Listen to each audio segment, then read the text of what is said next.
Assalamualaikum warahmatullahi wabarakatuh. Perkenalkan, nama saya Norisma Natasha dengan NIM 230210004. Pada kesempatan kali ini, saya akan mereview beberapa materi presentasi untuk memenuhi tugas ilmu komunikasi yang diampu oleh Bapak Muhammad Iqbal Mansyur, MIKOM. Berikut materi presentasi bab 2, yaitu memahami definisi ilmu komunikasi. Ada 3 kategori definisi. Yang pertama ada tingkat observasi atau derajat keabstrakannya. Yang kedua ada tingkat kesengajaan, dan yang ketiga ada tingkat keberhasilan dan diterimanya pesan. Lalu ada hakikat definisi komunikasi. Pada dasarnya, sebuah definisi memiliki kekurangan dan kelebihannya masing-masing. Sebuah definisi biasanya terdiri dari beberapa pokok, yaitu yang pertama usaha, yang kedua penyampaian pesan, dan yang ketiga antar manusia. Selanjutnya ada definisi komunikasi menurut para ahli. Menurut Charles E. Hofland, komunikasi adalah proses yang memungkinkan seseorang komunikator menyampaikan rangsangan untuk mengubah perilaku orang lain. Selanjutnya ada menurut Judici Person dan Paul Emerson, komunikasi adalah proses memahami dan berbagi makna. Selanjutnya ada menurut Everett M. Rogers dan D. Laurent Kincaid, komunikasi adalah suatu proses di mana dua orang atau lebih membentuk atau melakukan pertukaran informasi dengan satu sama lainnya. Pada gilirannya akan tiba saling pengertian yang mendalam. Selanjutnya yaitu materi presentasi bab ketiga, yaitu unsur dan proses komunikasi. Unsur-unsur komunikasi. Unsur atau elemen adalah bagian yang digunakan untuk membangun tubuh atau elemen yang kompleks. Yang pertama ada komunikator. Komunikator biasa disebut sebagai pengirim pesan, sumber atau source, atau pembuat informasi. Yang kedua ada pesan. Pesan dapat didefinisikan segala sesuatu verbal atau nonverbal yang disampaikan komunikator kepada penerima pesan. Yang ketiga ada media. Media adalah alat bantu untuk memindahkan pesan dari komunikator ke penerima pesan.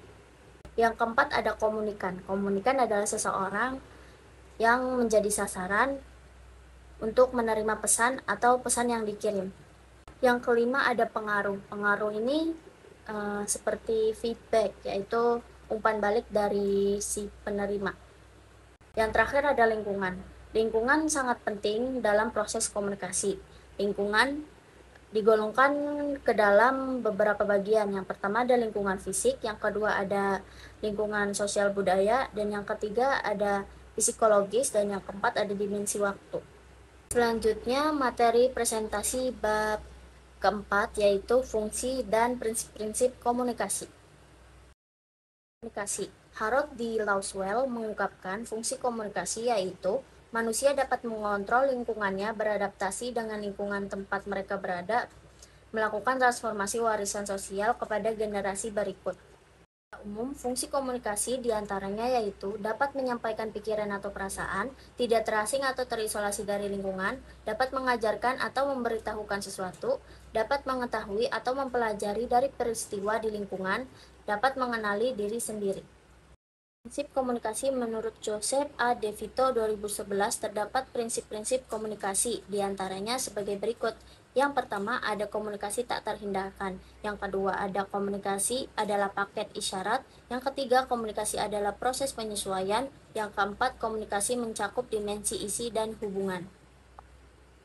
Yang kelima ada komunikasi melibatkan transaksi simetris dan komplementer. Yang keenam ada komunikasi adalah proses transaksional. Yang ketujuh ada rangkaian komunikasi dipuntuasi, dan yang terakhir ada komunikasi bersifat tak reversibel. Bab dan materi selanjutnya adalah tentang tipe dan tujuan komunikasi. Para ahli menjelaskan tipe komunikasi dengan pendapat yang berbeda-beda. Berdasarkan hal tersebut, pembahasan mengenai tipe komunikasi akan dibahas menurut Nurdin 2016 dalam karyanya Ilmu Komunikasi, Ilmiah, dan Populer, yang telah menyimpulkan pendapat para ahli mengenai tipe komunikasi.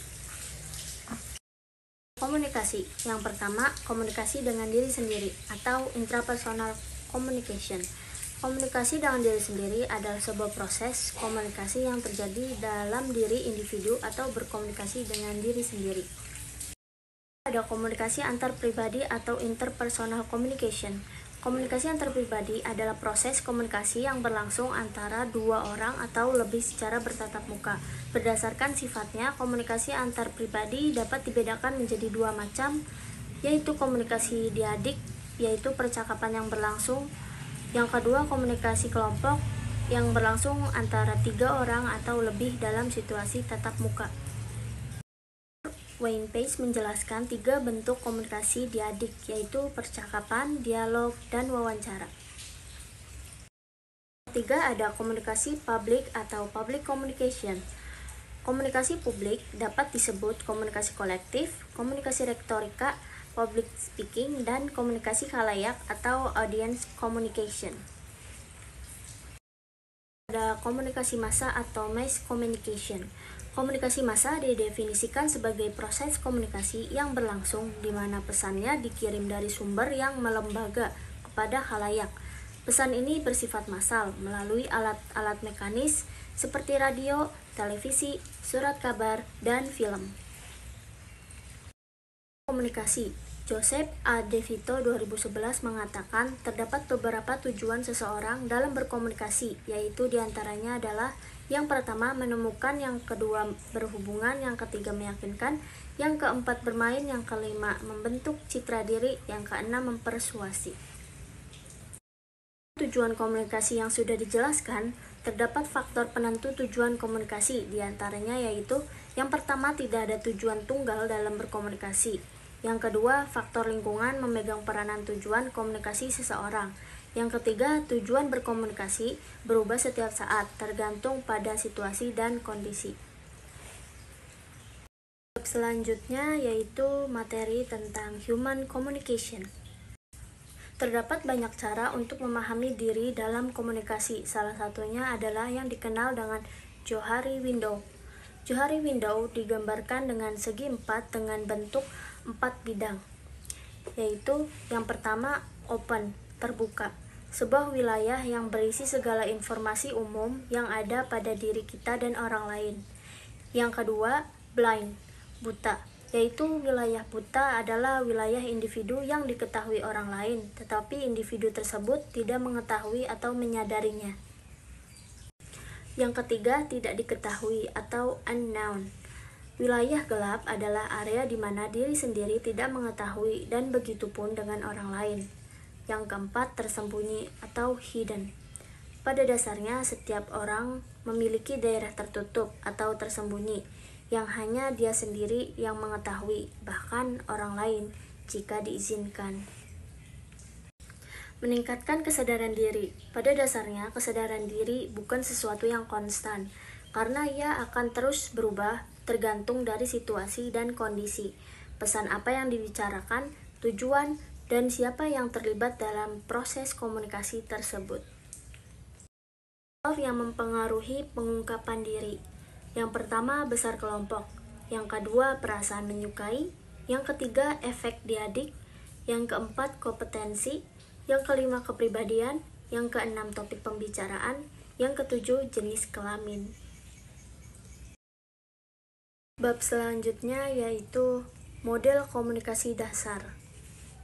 Pada dasarnya, komunikasi menurut Everett M. Rogers adalah sebuah proses di mana suatu ide dialihkan dari sumber kepada satu penerima atau lebih dengan maksud untuk mengubah tingkah laku mereka.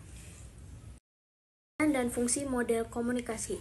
Model komunikasi menurut Littlejohn adalah in the broad sense the term model can apply to any symbolic representation of thing, process, or idea. Dalam pengertian luas, pengertian model menunjukkan setiap representasi simbolis dari suatu benda, proses, atau gagasan, atau ide.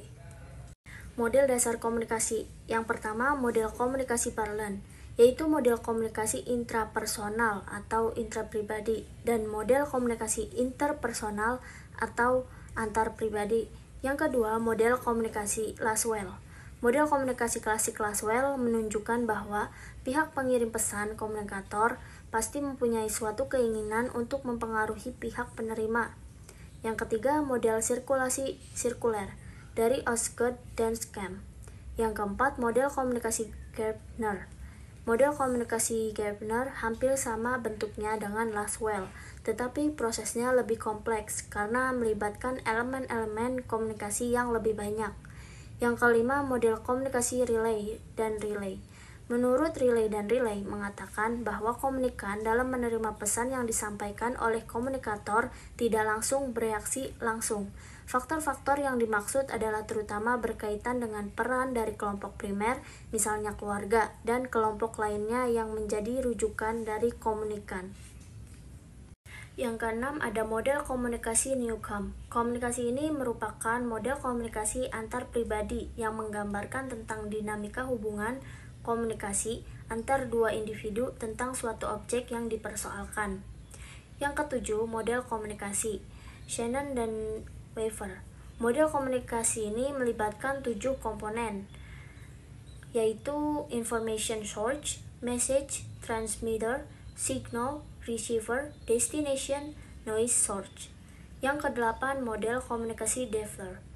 Model komunikasi yang dibuat oleh Melvin Dover pada dasarnya adalah pengembangan dari model komunikasi yang dibuat Shannon dan Weaver. Bab selanjutnya yaitu model pengaruh komunikasi. Model stimulus respon. Menurut model ini, dampak atau pengaruh yang terjadi pada pihak penerima pada dasarnya adalah suatu reaksi tertentu dari stimulus atau rangsangan tertentu. Dengan demikian, besar kecilnya pengaruh serta dalam bentuk apa pengaruh tersebut terjadi tergantung pada isi dan penyajian stimulus. Model pengaruh psikologis TV dari Comstock. Model yang dibuat Comstock ini secara khusus mengungkapkan tentang pengaruh televisi terhadap tingkah laku seseorang, karena TV dapat disejajarkan dengan pengalaman, tindakan, atau observasi perorangan yang dapat menimbulkan konsekuensi terhadap pemahaman maupun tingkah laku. Komunikasi dua tahap Cates dan Lazarsfeld. Model dari Cates dan Lazarsfeld disebut dengan two-step flow model of communication, menjelaskan tentang proses pengaruh penyebaran informasi melalui media massa kepada khalayak. Selanjutnya ada model spiral keheningan Noel Newman. Model ini dikemukakan oleh Elizabeth Noel Newman 1974 yang menjelaskan tentang dampak penyebaran informasi melalui media massa. Menurut model ini, besar kecilnya pengaruh media massa tergantung pada interaksi antara media massa, komunikasi antar pribadi, dan persepsi seseorang mengenai pendapat dirinya, kemudian dikaitkan dengan pendapat orang lain yang ada di lingkungan masyarakat sekitar. Terakhir, model spiral keheningan Noel Newman.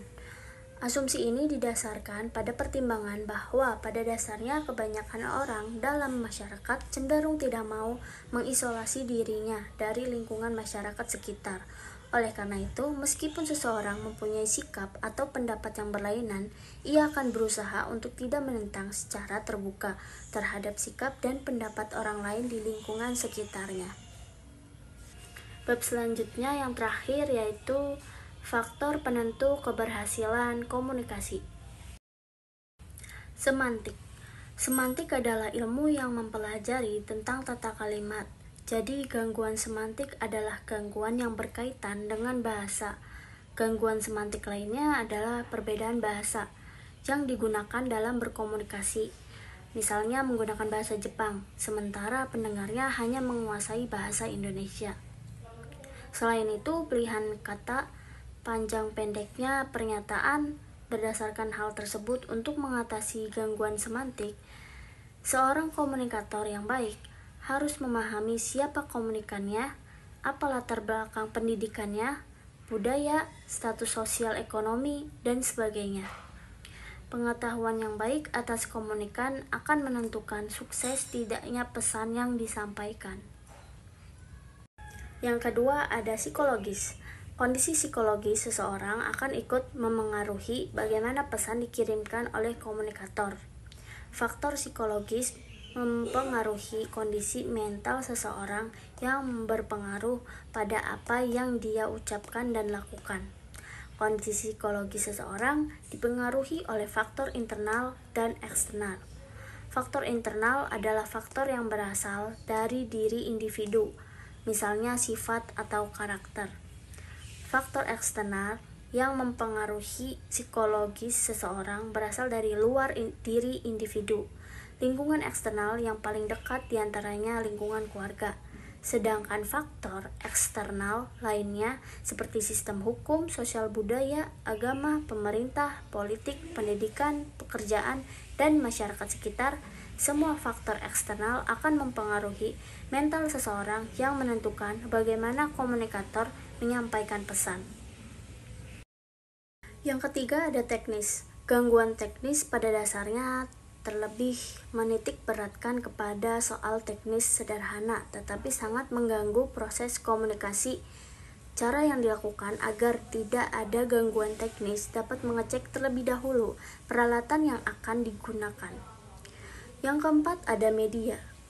Kesulitan memilih saluran saat menonton televisi yang terjadi karena beberapa stasiun televisi menyiarkan suatu acara dalam waktu yang sama menjadi bukti sebuah gangguan saluran atau media komunikasi. Gangguan saluran ini sama dengan gangguan teknis. Yang kelima ada lingkungan. Pada dasarnya manusia mempunyai gaya berkomunikasi berbeda yang dapat tergantung pada lingkungan. Tingkah laku manusia akan berbeda di setiap tempat karena mempunyai norma yang harus ditaati agar tidak dianggap sebagai manusia yang tidak beraturan. Yang keenam ada waktu. Waktu menjadi salah satu hal yang menentukan keberhasilan dalam berkomunikasi. Yang ketujuh ada citra. Pada dasarnya sebuah pesan yang diungkapkan pada diri seseorang sangat tergantung bagaimana seseorang mencitrakan dirinya dan menganggap seperti apa citra orang lain. Itu saja yang bisa saya sampaikan, kurang lebihnya mohon maaf. Wassalamualaikum warahmatullahi wabarakatuh.